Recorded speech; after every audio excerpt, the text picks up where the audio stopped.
Portadinhos, que bênção. Pastor Felipe, pode vir aqui, por favor. Vamos orar para o pastor Felipe.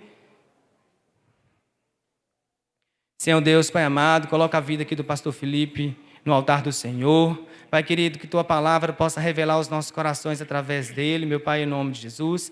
Pai querido, prepara cada coração aqui desta igreja. Prepara cada pessoa aqui nesta igreja, em nome de Jesus. Pai, o Senhor sabe por que eles estão aqui, por que nós estamos aqui. Que essa palavra, meu Pai, venha falar poderosamente aos nossos corações. Que a palavra que o pastor Felipe vai ministrar aqui agora possa nos incomodar, causar inquietação no nosso coração, meu Pai, para que a obra do Senhor, em nome de Jesus, ela cresça em nós e nos transforma. Em nome de Jesus, amém.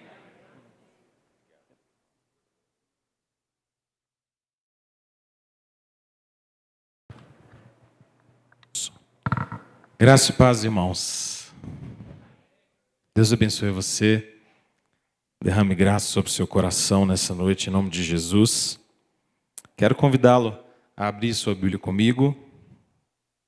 A segunda carta do apóstolo Pedro, capítulo de número 2. 2 Pedro, capítulo de número 2.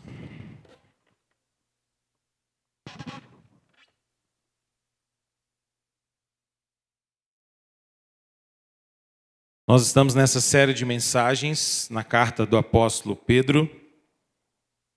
E essa tem sido a nossa meditação nesse mês de setembro. E se o Senhor nos permitir, continuará sendo a nossa meditação até o final do mês de outubro.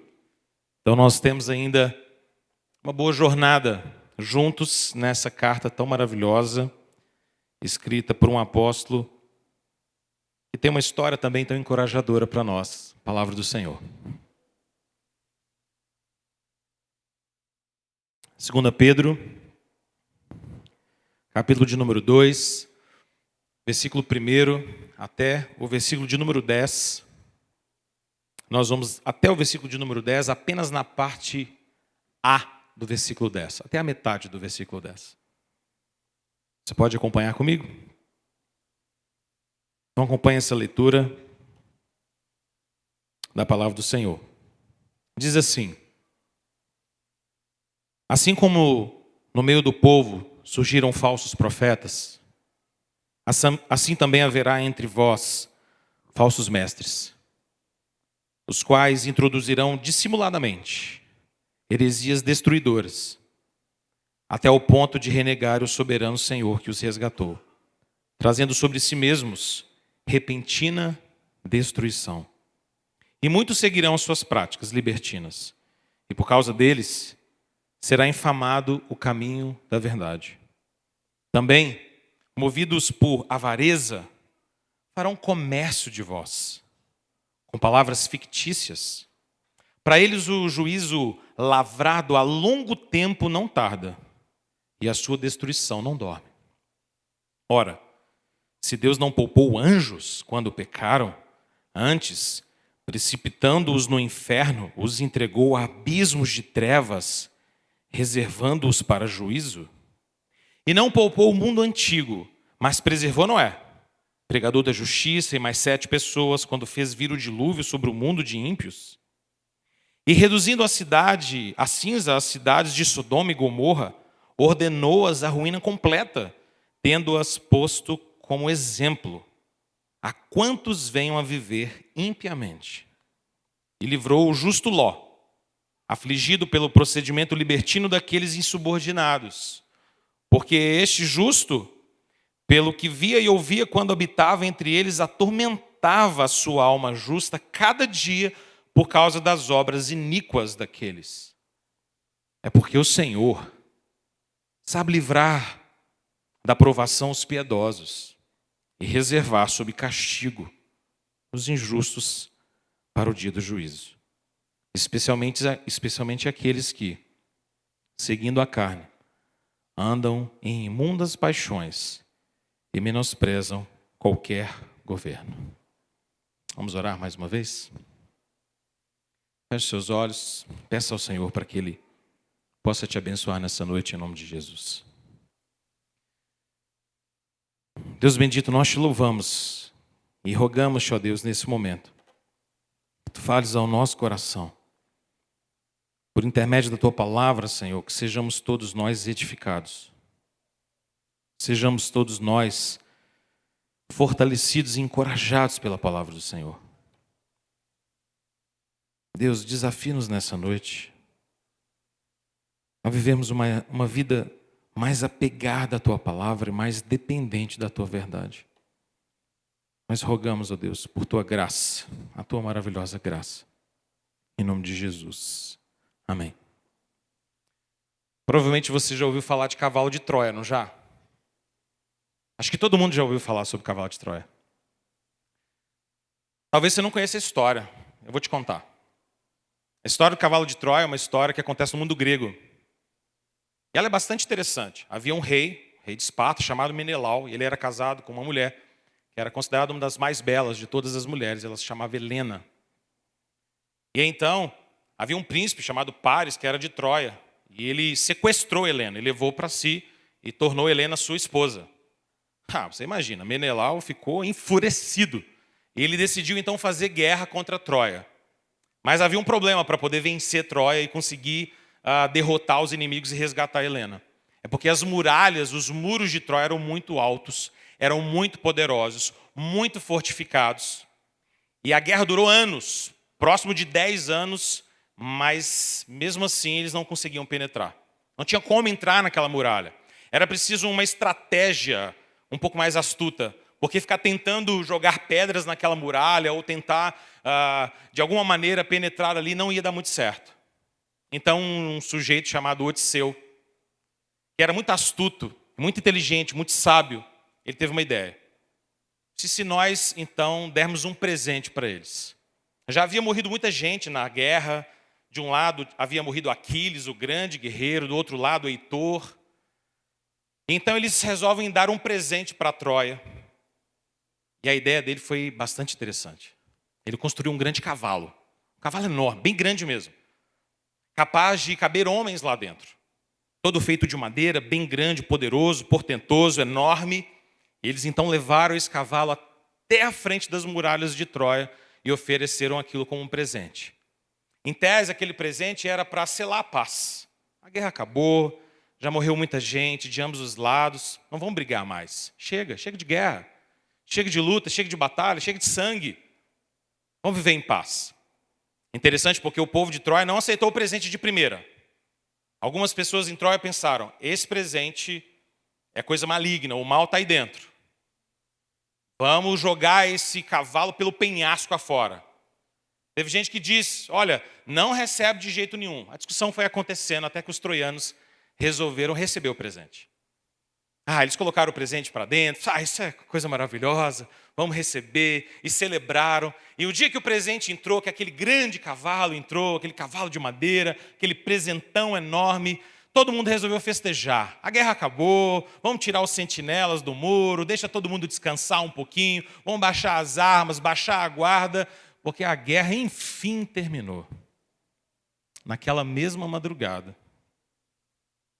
aqueles homens que estavam lá dentro, provavelmente 7, a gente não sabe exatamente, as histórias não sabem dizer exatamente, mas talvez 7, saem de lá de dentro. Um deles pega uma tocha e consegue avisar ao exército que estava lá fora que a barra estava limpa. Aqueles homens que estavam dentro do cavalo conseguem matar e tirar a vida de todos os sentinelas, para que nenhum aviso, nenhum alarde fosse dado. Então as portas são abertas, o exército grego entra e Troia é vencida. Essa é uma estratégia genial, mas foi uma estratégia também muito mal.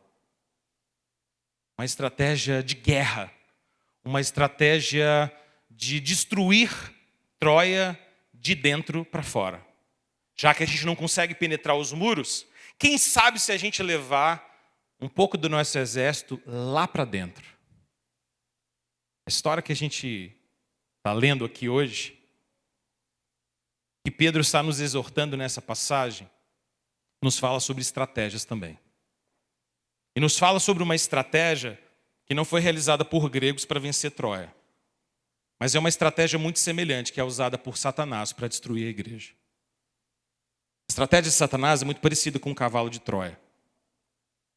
Ele entende que a esfera que mais deve ser atacada é a própria igreja.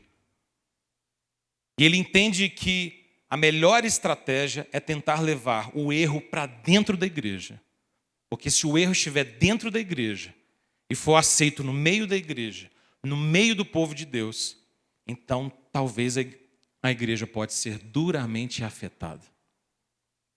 Se você se lembrar desse texto, você vai se lembrar que nós terminamos o capítulo 1 de 2 Pedro com uma verdade extraordinária. Olha comigo na sua Bíblia, o último versículo do capítulo 1. O texto diz que nenhuma profecia foi dada por vontade humana, mas homens santos falaram da parte de Deus, movidos pelo Espírito Santo. Pedro termina o seu primeiro capítulo dizendo, olha, voltem-se para a palavra, porque a palavra foi escrita por profetas e apóstolos, homens escolhidos por Deus, que Deus os capacitou, os ungiu e os enviou para que eles fossem verdadeiros profetas, verdadeiros mestres da verdade de Deus. Firmem-se na palavra, firmem-se na escritura. Mas quando a gente começa o capítulo 2, Pedro diz que não é apenas Deus que manda os seus profetas. Parece que Satanás também gosta de mandar, mas ele manda os seus falsos profetas. O texto diz, no versículo de número 1, que assim como no meio do povo, no Antigo Testamento, surgiram falsos profetas, Pedro está dizendo que no meio do povo do Senhor, naquela época e ainda hoje, se introduzirão também falsos mestres. E como é que eles vão entrar? Dissimuladamente. Como um presente assim, meio cavalo de Troia. Pedro está nos exortando nessa passagem para o fato de que nós, como povo do Senhor, precisamos nos atentar ao falso ensino, à falsa profecia, ao falso evangelho. Porque isso era verdade no Antigo Testamento, isso era verdade no tempo de Pedro e ainda é verdade hoje. Falsos mestres surgirão no meio de vocês, ensinando doutrinas enganosas. Esse é o recado de Pedro. Se a gente pudesse resumir o recado de Pedro, a gente poderia dizer que Pedro está dizendo que o falso ensino vai ganhar espaço no meio do povo de Deus, no meio da igreja, quando o ensino bíblico é deixado de lado. O falso ensino ganha espaço quando o homem se torna o centro do culto e não mais Deus. O falso ensino ganha lugar e ganha terreno quando a superstição domina o nosso coração. E os crentes começam a buscar aquilo que é enganoso. O falso ensino começa a nos influenciar quando a Bíblia é deixada de lado. Quando a palavra de Deus é escanteada. E quando uma vida guiada pela palavra de Deus e pela verdade de Deus não é mais a prioridade do povo do Senhor. Irmãos, o que Pedro vai nos ensinar nessa passagem, nessa noite, é que sem conhecimento, sem o verdadeiro conhecimento da palavra de Deus, não há como nós resistirmos aos falsos mestres. Pedro escreve para um povo que estava enfrentando duros ataques de falsos ensinos, mas os falsos ensinos não estavam vindo de fora. Os falsos ensinos estavam surgindo no meio do povo do Senhor. O problema não era externo, pessoas de fora da igreja falando coisas que não faziam sentido, não crentes ensinando inverdades. Não, esse não era o problema. O problema era o falso ensino dentro da igreja, alojado na igreja, vivendo na igreja, aquela sinagoga de Satanás no meio do povo de Deus. E Pedro está dizendo, vocês precisam de sabedoria para lidar com isso. Eu tenho por certo que o capítulo de número 2 é o capítulo mais contemporâneo dessa carta de 2 Pedro. Porque eu e você vivemos hoje um cenário muito semelhante ao que Pedro está descrevendo aqui.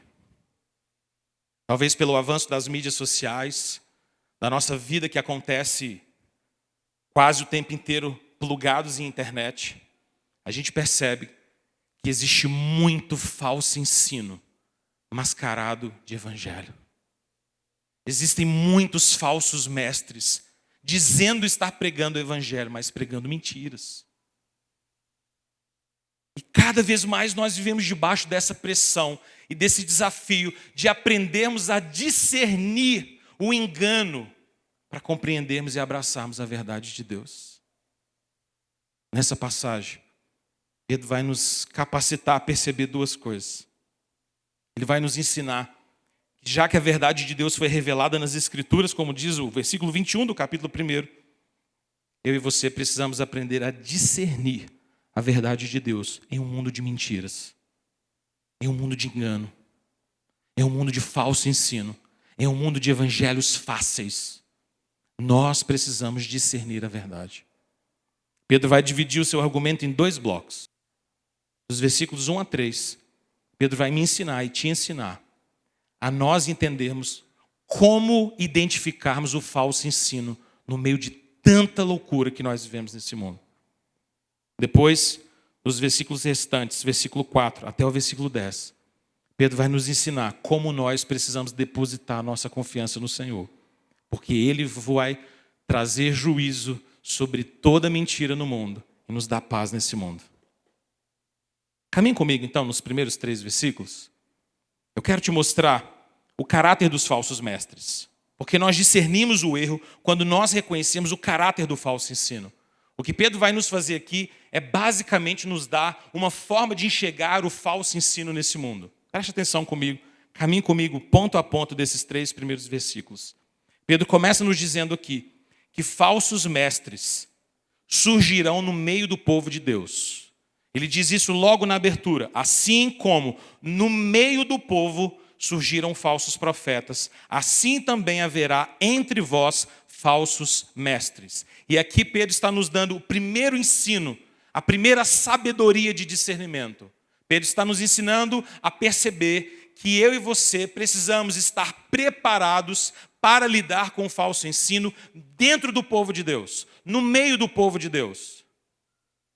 Eu e você temos que lidar com muitas inverdades desse mundo, muitas ideias tortas e erradas e pecaminosas. Mas, além disso, nós vamos lidar com o fato de que haverá muito falso ensino levando o nome de Jesus. Queridos, nós vivemos um mundo moderno, um mundo plugado, eletrônico. E eu sei, e eu tenho convicção que é assim, e assim vai continuar sendo, que você não é diretamente pastoreado apenas por mim, pelo pastor Milton, pelo pastor Pedro. Eu sei que você ouve muitos sermões, eu sei que você ouve outros pastores. Eu sei que você assiste vários vídeos no YouTube, e ótimo isso. Não tem problema nenhum. Te incentivo a continuar. Mas te incentivo também a perceber que muitas das vezes o falso ensino virá com um rótulo crente. Porque o falso ensino vai surgir no meio da igreja. Não só no meio da IPE, no meio do povo de Deus. Nem tudo que tem debaixo um rótulo gospel é gospel. Nem tudo que tem o nome de Deus é de Deus. Nem tudo que leva o nome de Jesus é de Jesus. Nem tudo que é acompanhado de milagres é do Senhor. Pedro está dizendo, tomem cuidado, porque falsos mestres surgirão no meio de vós. Tenham discernimento para lidar com isso. Vocês precisam de conhecimento da palavra de Deus, porque muitas das vezes o ensino não vai vir de fora, ele vem de dentro. De gente que você fala, mas fulano é de Deus, mas fulano é crente, mas esse vídeo é da igreja tal. Não era para ser bom? Pedro está dizendo, nem sempre. Nem sempre. Nós precisamos ter discernimento, porque o falso ensino nasce no meio do povo de Deus. Preste atenção no que ele continua a dizer. Segunda dica que ele nos dá, ou segunda palavra de sabedoria. Agora Pedro vai nos mostrar também que falsos mestres agem de maneira dissimulada. Continua no versículo 1. Os quais introduzirão dissimuladamente heresias destruidoras. Primeiro Pedro está dizendo, tome cuidado, porque nem tudo que tem rótulo de crente é de Deus. O segundo princípio de sabedoria de Pedro é, tome cuidado, porque heresias, falso evangelho, ensino torto, vai surgir de maneira dissimulada. Não vem na lata, não. Não vem na cara. Porque se vier na cara, na lata, sem objetivo, a gente vê, a gente sabe que é mentira, a gente fala, isso aí não, peraí. Aí também não. Se alguém chega para você e fala assim, ó, Deus é um extraterrestre que vai voltar no ano 2050. Tem alguma chance de você cair nessa lorota? Difícil, né, não? Assim, era isso, ó, extraterrestre, aí você apelou. Mas e se for mais sutil? Se você começar a ouvir um evangelho através de vídeos na internet que diz que você é o centro de tudo aquilo que Deus tem projetado. Se você começa a ouvir um evangelho que diz que a cura para todos os seus problemas está dentro de você. Se você começar a ouvir um evangelho que diz que você não tem pecado, você só tem fraquezas. E se você começar a ouvir um evangelho que diz que no final das contas, Deus sempre estará em dívida com você se você for um bom ofertante. Se você começar a ouvir um evangelho que diz que quanto mais dinheiro você der na igreja, mais obrigado Deus estará em te fazer prosperar. Isso é mais sutil, não é? Bem mais sutil. Ele está dizendo, olha, o falso ensino surgirá no meio de vocês. E o falso ensino vem de maneira dissimulada. Dissimulada.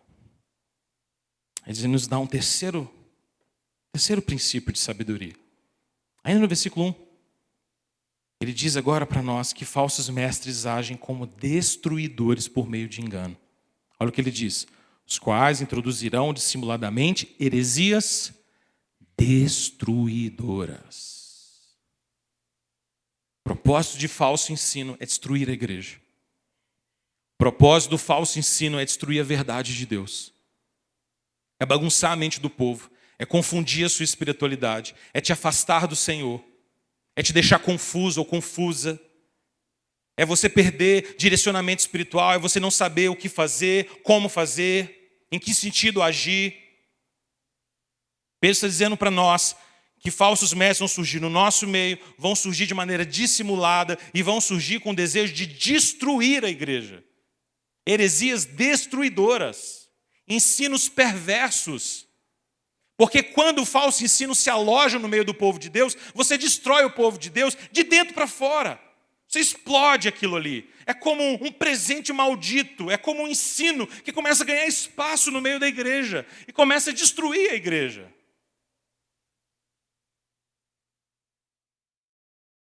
Continua comigo. Ainda no versículo 1. Pedro também nos diz que falsos mestres agem negando e rejeitando o Senhor Jesus. Olha o que diz, ainda no versículo 1. Até ao ponto de renegarem o soberano Senhor que os resgatou, trazendo sobre si mesmos repentina destruição. Ele está dizendo para nós que falsos mestres não se submetem, no final das contas, à autoridade de Jesus. Falsos mestres gostam de glória.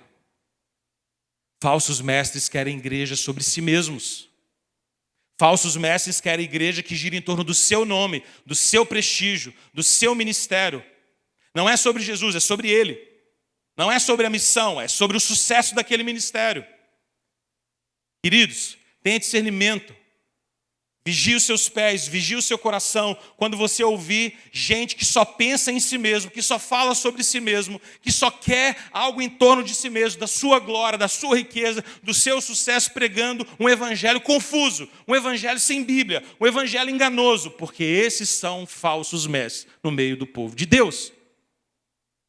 Eles falam de maneira tão bela, eles têm tanta retórica para falar, é doce o que eles dizem, mas são heresias destruidoras. Cuidado. Tome cuidado.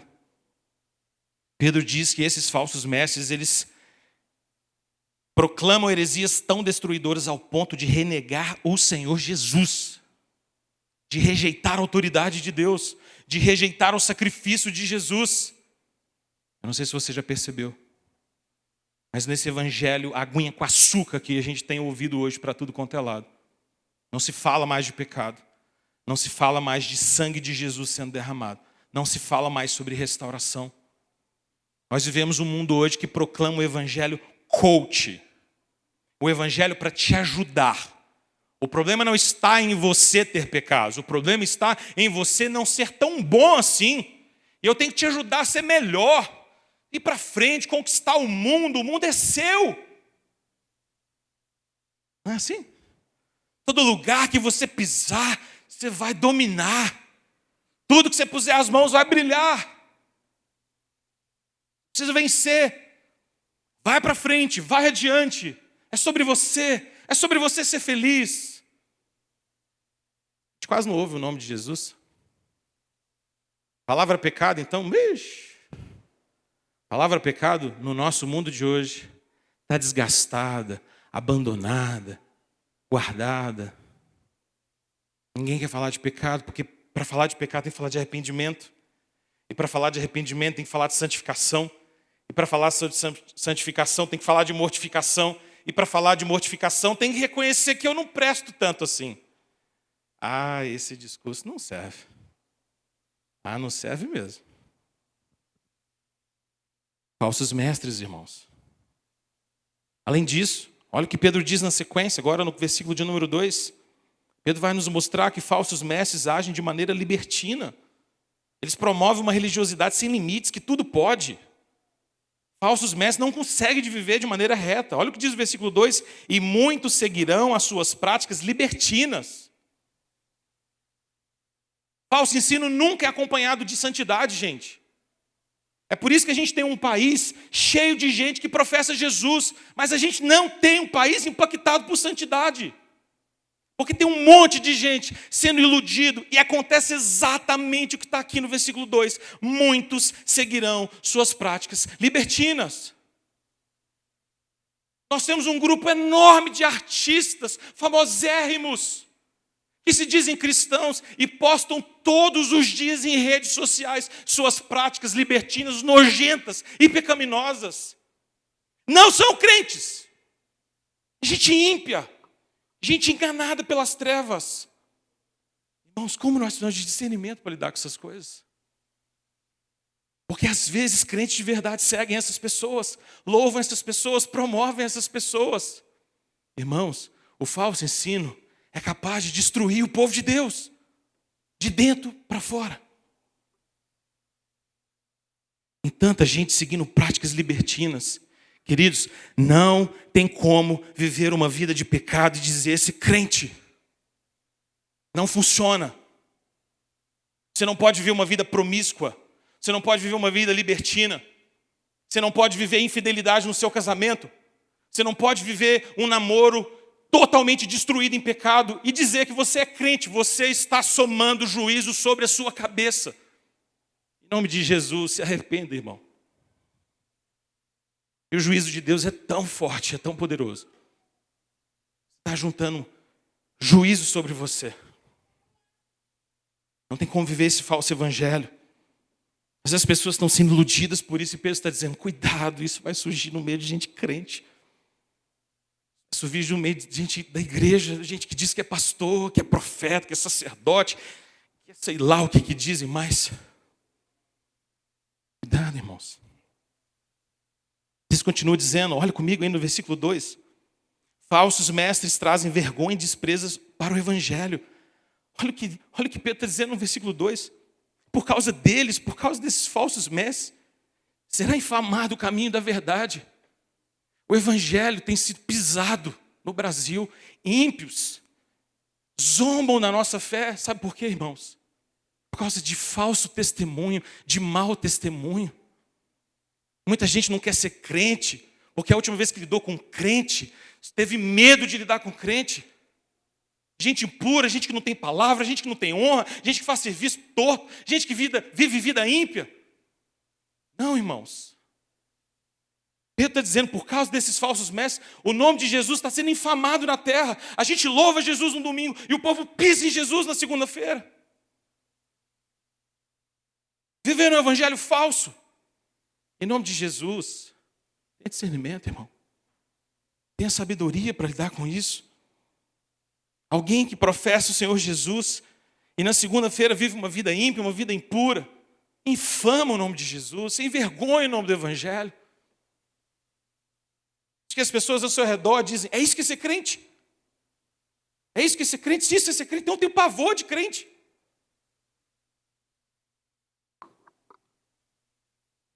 Nossos mestres começam a destruir a igreja e infamam o caminho do Senhor. Olha agora o versículo 3. Pedro diz: falsos mestres agem por ganância e avareza, por amor a dinheiro. Pedro diz: também, movidos por avareza, farão comércio de vós, com palavras fictícias. Todo falso mestre ama dinheiro. Todo falso mestre ama dinheiro. É ganancioso. Ternos milionários, gravatas caríssimas, riqueza, poder, pompa, é o meu nome, é o meu sucesso, é a minha fama. Falsos mestres adoram essas coisas. Pedro diz que esses falsos mestres amam tanto dinheiro que, se deixá-los, eles vão fazer comércio do próprio povo. Do próprio povo. Falsos mestres transformam ovelhas em produtos. Transformam a igreja em empresas para o seu enriquecimento pessoal. A igreja gira em torno deles, da fama deles, do sucesso deles, da riqueza deles. Os mestres. Gente que só pensa em si mesmo, só pensa em ganhar mais.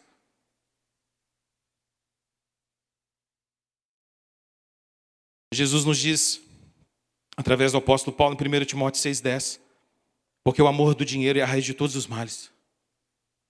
O amor do dinheiro é a raiz de todos os males. O dinheiro é um instrumento, desde que o dinheiro esteja debaixo da soberania de Deus na nossa vida. Porque se o dinheiro não estiver bem colocado debaixo dos pés de Jesus, o dinheiro controla a nossa vida. A paixão do dinheiro cega a gente. Poder, domínio, poder de compra, capacidade. Por último, ainda no versículo 3, falsos mestres agem por meio de palavras enganadoras, fabricadas e inventadas. Olha o que Pedro diz: farão comércio de vós com palavras fictícias. Se a gente pudesse traduzir mais literal essa expressão fictícias, a gente poderia dizer palavras inventadas. Irmãos, todo falso mestre fala o que você gosta de ouvir. Essa mensagem hoje aqui é extremamente impopular. Tem nada de popular nessa mensagem de hoje. Provavelmente no YouTube da nossa igreja vai ter poucas visualizações. Ainda mais se eu escolher um título bem assim, falsos mestres, como se livrar deles. Provavelmente ninguém vai abrir. Talvez alguém prefira alguma coisa do tipo, bênçãos de Deus. Sua vida vai dar certo. Clique aqui. Falsos mestres gostam de palavras inventadas. Querido, você precisa conhecer a Bíblia. Você precisa conhecer a palavra. Porque falsos mestres estão ensinando doutrinas que não fazem o menor sentido. E tem gente que ama o Senhor Jesus e consegue cair nessas mentiras. Tome cuidado. Tenha discernimento. Em nome de Jesus. Quando você ouvir alguma coisa que parece baboseira, não titubeie não, irmão. Quando alguém te disser, é assim, não é? Diga, não, não é assim. Nós aprendemos a ser educados com heresia. Se eu falo uma coisa absurda sobre Jesus, a gente diz, é verdade, né?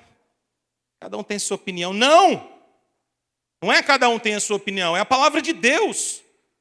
Porque se todo mundo tem opinião e a opinião de todo mundo é a verdade, então não existe verdade. Então Deus não é a verdade. Então Jesus não é o caminho, a verdade e a vida.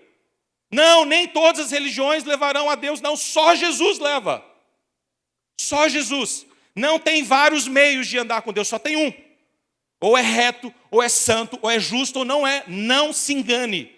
Não se engane. Só tem uma forma de andar com Deus e é andar na verdade. Se não for na verdade, então não é o caminho de Deus, é o caminho de Satanás. Não interessa se tem nome gospel na capa.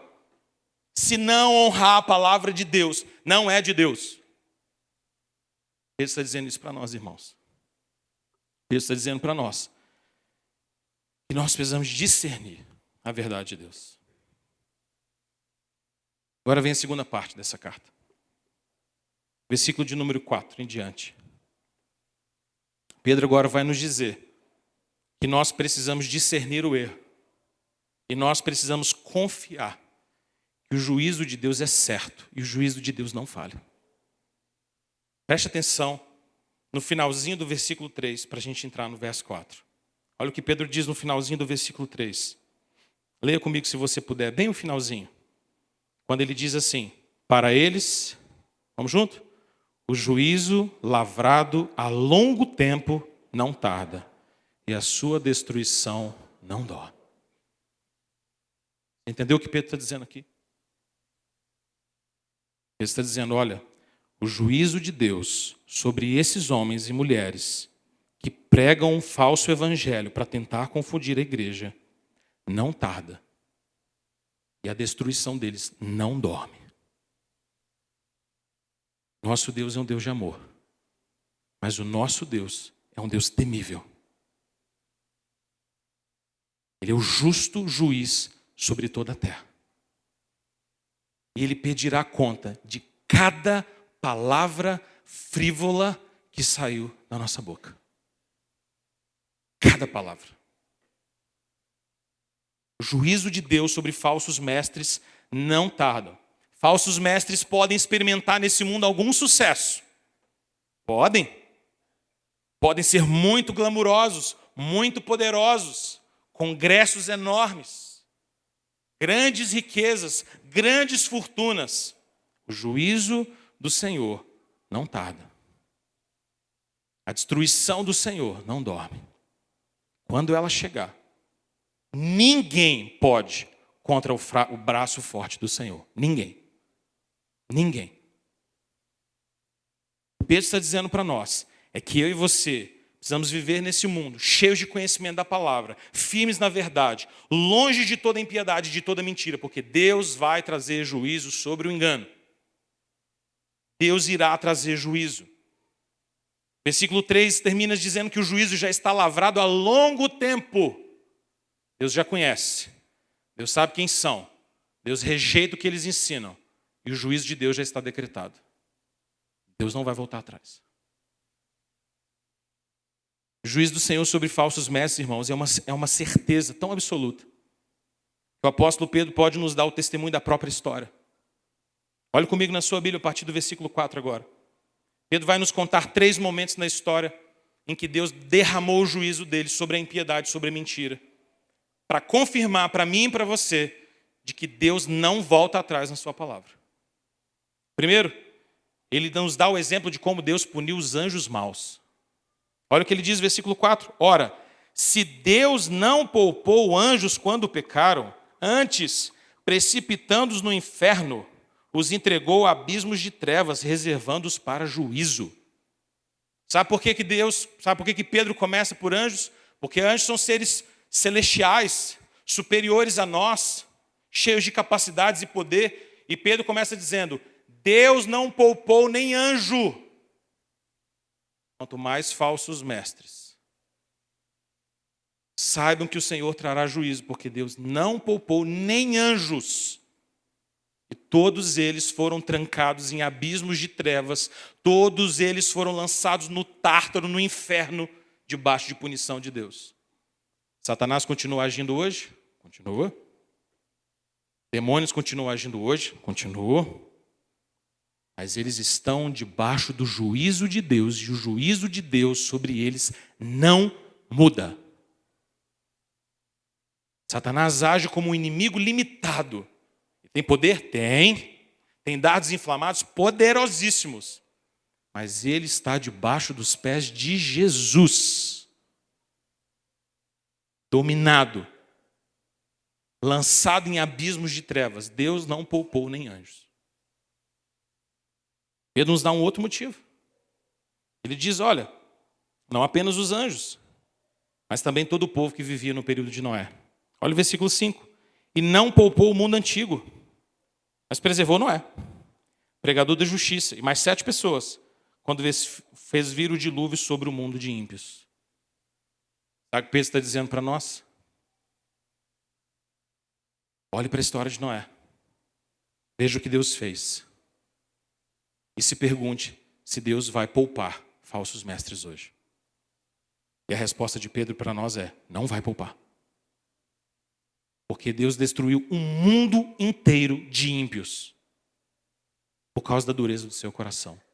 E salvou Noé mais 7 pessoas. Se Deus não poupou o mundo antigo inteiro, Deus também não vai poupar falsos mestres. Olha o próximo exemplo. O exemplo de Sodoma e Gomorra. Ele continua: e reduzindo a cinzas as cidades de Sodoma e Gomorra, ordenou-as para a ruína completa, tendo-as posto como exemplo a quantos venham a viver impiamente. Pedro está dizendo para nós, ele está dizendo: Deus não poupou Sodoma e Gomorra. Destruiu com fogo do céu.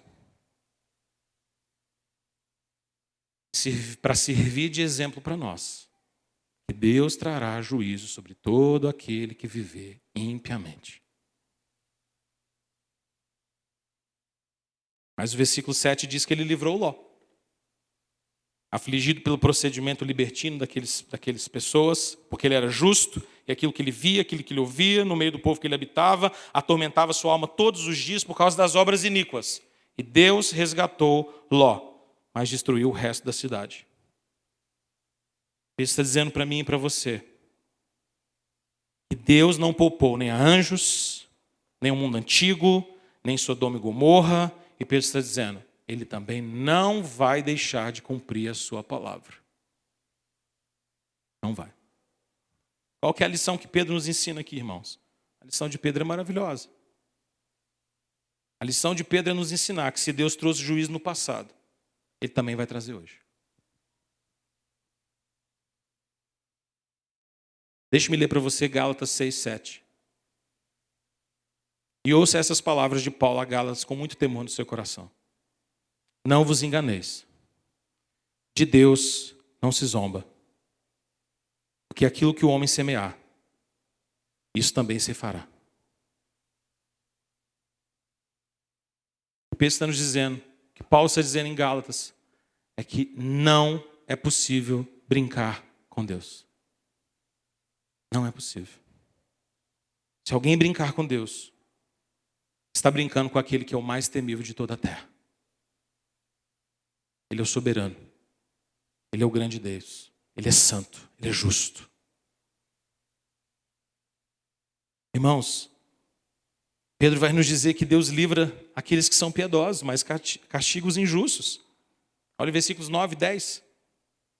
É porque o Senhor sabe livrar da provação os piedosos e reservar sob castigo os injustos para o dia do juízo, especialmente aqueles que, seguindo a carne, andam em imundas paixões e menosprezam qualquer governo. Pedro termina o seu raciocínio dizendo: Deus é aquele que resgata, que salva aqueles que são piedosos, mas Deus é aquele que traz juízo sobre toda a impiedade, especialmente daqueles que não recebem nenhum governo sobre si, que não respeitam autoridades e que vivem a vida de maneira libertina. Então quero terminar essa palavra essa noite com 3 lições muito simples para você. A primeira delas, eu queria que você guardasse no seu coração, é que eu e você precisamos estudar a palavra de Deus. A minha aplicação é muito simples, mas é uma aplicação simples que eu sei que, infelizmente, talvez muitos aqui no nosso meio não tenham praticado. Se você não lê a Bíblia, se você não conhecer a palavra de Deus, irmão, você vai definhar espiritualmente. Você precisa de Deus, você precisa da palavra. Você precisa de uma vida de oração. Você precisa de uma vida de jejum. Você precisa de Bíblia. Se você não se alimentar da palavra de Deus, você vai se alimentar das coisas desse mundo. Se você não orar, você vai resolver tudo na força do seu braço. Se você não jejuar, você nunca vai confiar no Senhor de verdade. Você vai sempre achar que você confia em você mesmo. Eu queria que essa noite, em nome de Jesus, você examinasse sua vida espiritual. Como tem sido a sua vida espiritual, irmão? Qual é a proporção da palavra de Deus na sua casa, na sua família? Quanta palavra de Deus reina na sua casa? Quanto da sua Bíblia fica aberta? Quantas vezes desde o início de setembro você já leu 2 Pedro? Irmão, se nós não tivermos conhecimento de Deus, nós seremos presas fáceis para o engano. Qualquer videozinho que alguém jogar para você vai te enganar, vai te levar, vai te convencer. Você e eu precisamos conhecer a palavra, nos alimentar da palavra, mastigar a palavra, comer a palavra, refletir a palavra. Precisa guardar essa verdade no seu coração por todos os meios possíveis. Precisa ter mais de uma Bíblia na sua casa, Bíblias espalhadas na sua casa, Bíblias abertas na sua casa, livros sobre a palavra de Deus, músicas cristãs que celebrem e cantem a palavra de Deus. Desliga a TV, ligue a palavra de Deus na sua casa, ouça sermão com a sua família, diminua o entretenimento, guarde os celulares de vez em quando, chama a família para oração, busque ao Senhor, discirna o engano, discirna as coisas que estão destruindo sua família, cuidado com aquilo que seus filhos estão vendo na escola, cuidado com o seu namoro, cuidado com a sua vida, cuidado com a maneira como você tem trabalhado, chame Deus para a presença da sua casa, busque o Senhor, se quebrante, se ajoelhe, viva uma vida crente. E se a gente não viver, irmãos, nós vamos definhar. Tanta coisa surgir no nosso meio, nós vamos nos perder nessa caminhada. O que faz a gente caminhar firme no meio do povo de Deus, o que faz a gente caminhar firme na igreja é Jesus, é a conversão, é o poder de Deus, é isso que muda a gente. Irmãos, em nome de Jesus, não pegue essa joia tão preciosa que é a palavra de Deus e guarde ela hoje à noite, só volte nela semana que vem. No próximo domingo, em nome de Jesus, não faça isso. Sua vida depende da palavra de Deus. Algumas vezes as pessoas me perguntam o que eu sonho para os meus filhos no futuro, o que eu quero para eles, o que eles vão fazer. E de verdade, eu sempre me pego pensando a mesma coisa. Senhor, a única coisa que eu peço, Senhor, é que os meus filhos sejam crentes. Eles amem o Senhor, não interessa o que eles vão fazer da vida, se eles vão ganhar dinheiro, se não vão, se vão ser bem-sucedidos, tudo isso é tão insignificante se Jesus não for o centro da nossa vida. Que adianta ganhar o mundo inteiro e perder sua alma? Que adianta ter a melhor profissão do mundo e não amar Jesus? Que adianta estudar na melhor escola e não servir a Deus? Que adianta ter um carro do ano e não ter Jesus no coração? Quando as tribulações vierem sobre você, você será destruído, porque sem fé não dá para viver neste mundo.